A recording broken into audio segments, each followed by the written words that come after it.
All right, for homework last night, we were supposed to read this article, and it is on President George Washington's first cabinet. He had four members on his first cabinet. In case you don't know what a cabinet is, it's just the president's advisors. Running our country is very hard, and presidents need help. It's not in the Constitution that the president can have a cabinet. George Washington just picked four of his most trusted allies to come in and help him run the country. Of those four, two of them had his ear the most, and they had completely different ideas on how to run this country. One of them is Alexander Hamilton. He was President Washington's Secretary of the Treasury. He's known more now for being, in the Hamilton Broadway musical. He was killed by Aaron Burr, all of that. But he was also a great politician. And the second member of the cabinet that had George Washington's ear was Thomas Jefferson, his Secretary of State, who went on to become our third president, writer of the Declaration of Independence, all of those great things. But what we get from this worksheet is that these two great founding fathers helped our country by helping President Washington run it. And their different ideas are some of the same ideas that we have today for how to make our country better. They were just in a little bit different order. And what I'd like to use this worksheet for is for you to see that just because an idea is liberal or conservative doesn't mean that it has to be Democrat or Republican. Today, we consider liberal ideas to be those ideas that the Democrats follow, but hundreds of years ago, some of those liberal ideas may have been connected to conservative ideas underneath a different party. So when you're creating your candidate for our election in our classroom, you can line your candidate up to be whatever you want to be. So after reading the text, you had this sheet that's on the screen now, and it had 20 different descriptive ideas, 10 of them that described Hamilton, 10 that described Jefferson. What you had to do was label them with a J or an H. That's what we're going to go over right now. I have a little different sheet to show this information. I have them into columns already by Jefferson and Hamilton, but we're going to go through some of these and just talk about the ones that specifically moved from what you would think a normal liberal would be and a normal conservative would be.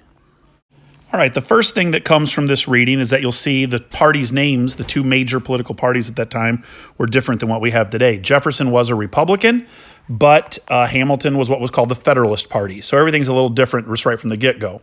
Now, looking at Hamilton, who I have here on the left side, you can see the D's next to some of these issues means that they would be part of the Democratic Party today. If you look at Hamilton, he is more of what we consider a Democrat today because he was very much for big government. He believed in high taxes, lots of government spending. He wanted to tax the people and then use that money to create programs to help the people. He believed in national government or federal government power. The bigger the government, the more they should help. Those are all issues that we would say, a typical Democrat today believes in. And on the right-hand column, you can see Thomas Jefferson over there has many of the issues that a typical Republican today would believe in, typical conservative values.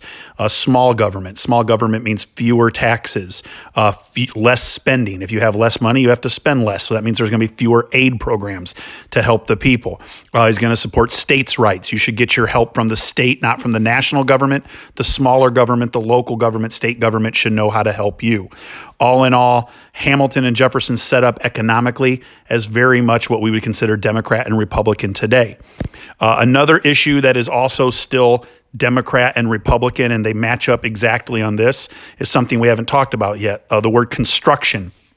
You can see Alexander Hamilton is a loose constructionist. Thomas Jefferson is a strict constructionist. Today, if you look at our candidates, Joe Biden would most likely be a loose constructionist. Donald Trump would be a strict constructionist. What does that mean? It's the way you read the Constitution. A loose constructionist would read the Constitution today and try to decide, well, this is what they meant when they wrote this back in the 1780s, but what would they think it means today? Case in point, the Second Amendment says you have the right to bear arms. A loose constructionist would read that and say, yeah, they meant we have the right to own weapons, but back then they had muzzle loaders. Today we have AR-15s, we have bump stocks, we have armor-piercing shells.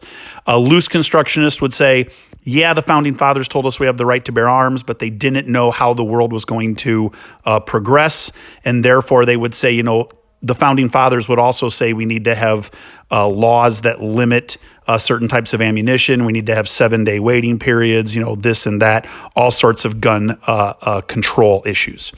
A strict constructionist is going to read the Constitution, and they are going to say it should be interpreted exactly as it is written. What is in the Constitution is all you should follow. So a conservative today and a conservative then would say what's in the Constitution is what we should follow.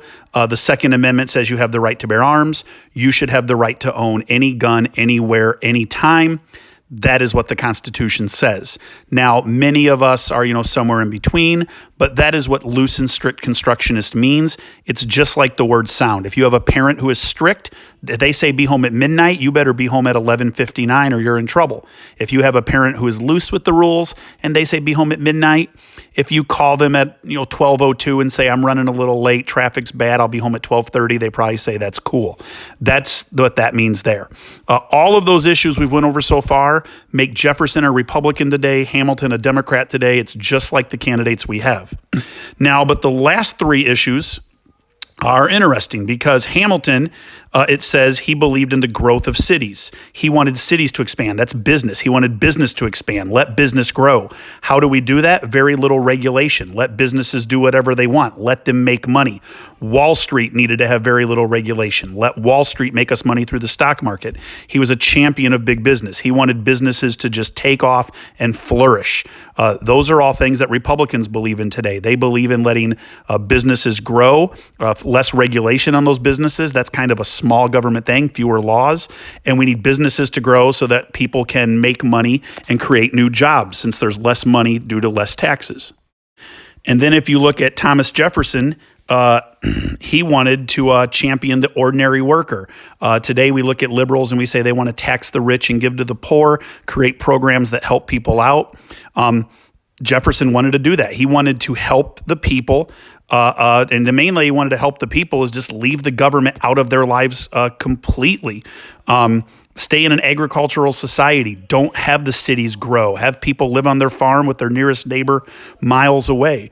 He distrusted Wall Street. He distrusted big government. We have said before that one of the reasons liberals today don't want to let business be the ones that create new jobs and get people back on their feet is because how can you be sure that businesses are actually going to put that money they get from the taxes in the people's pocket back into their businesses? What's to stop them from embezzling it or using it on themselves?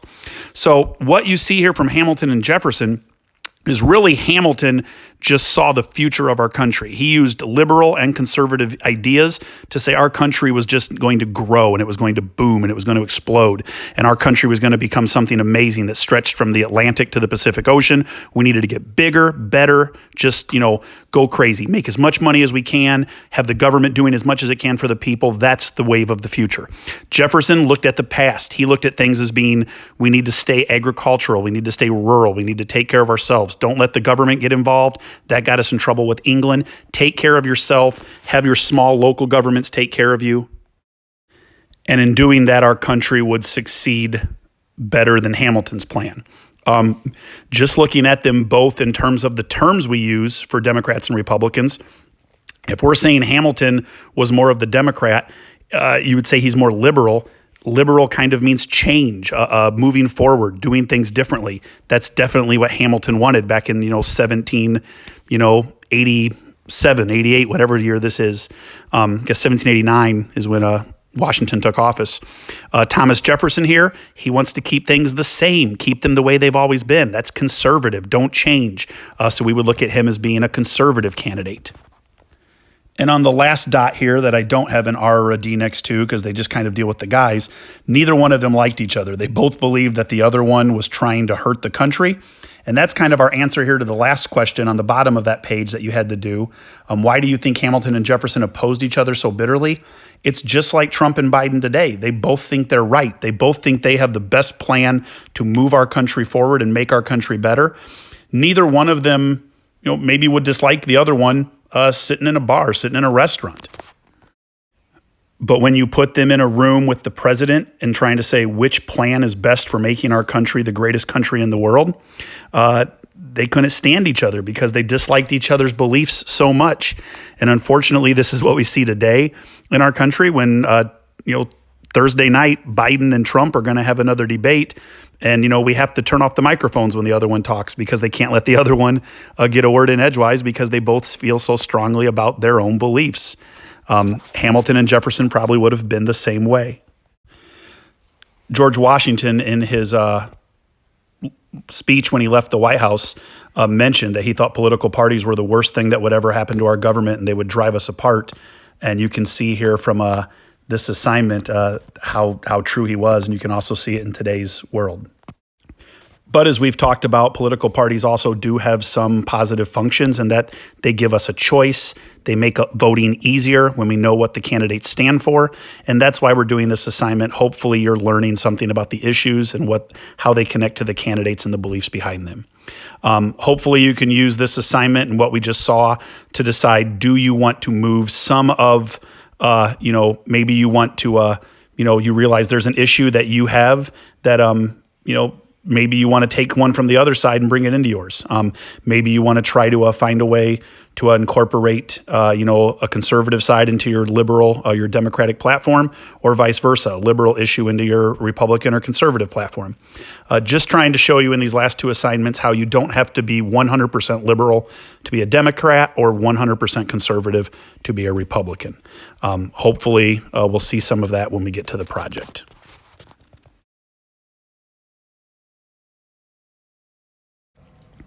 This last part of the assignment, just wanted you to look at how would Hamilton and Jefferson, what would they have thought about different programs that we've had throughout our country's history. You have the Transcontinental Railroad that connected, one side of our country to the other. You have the Social Security Act that gave workers, a chance to have retirement, the space race. We use science to go out and try to explore, outer space and also compete against the Russians in the Cold War.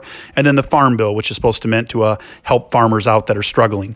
Here's kind of my answer key. I just have written down on a piece of paper.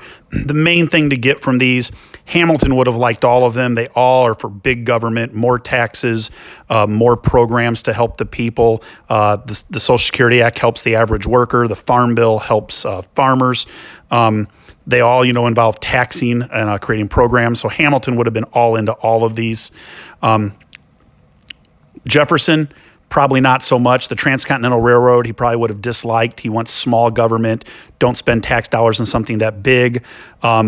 He might have said, this is going to create towns and move us away from an agricultural society. You could have also said Jefferson might have liked it because it did help farmers. It moved crops. So you could have said either one. Social Security Act, Jefferson probably would have disliked it. It's big government. Taxes are going to hurt the worker. But he might have liked it because it did help the ordinary American. It helped them when they were in old age. So you could have said maybe that he would have liked this one too. With the space race, Jefferson once again could have either liked it or disliked it. He might have just thought it was big government, a waste of tax dollars. Why spend it on outer space when we could spend it here? Also, national program. These are all national programs. But he might have liked it because it created jobs for the American worker. The technology could have increased agriculture. Some things we learn out in outer space help our farmers today. And the Farm Bill, the final one, Jefferson, again, could have liked or disliked it. Obviously, it helps farmers, so that might have been the reason he liked it. Could have disliked it, though, because we spend $100 billion each year helping farmers out, and that would be something he would not be fond of. All right, well, that's all I got for you. Thanks for watching this long video. I'm going to have another video here kind of explaining our project, a paper that explains our project, and that's it. I hope if you have any questions, just give me a call and ask. Let this video finish out with a little clip of me dunking a basketball. See you later. This is for you, lad.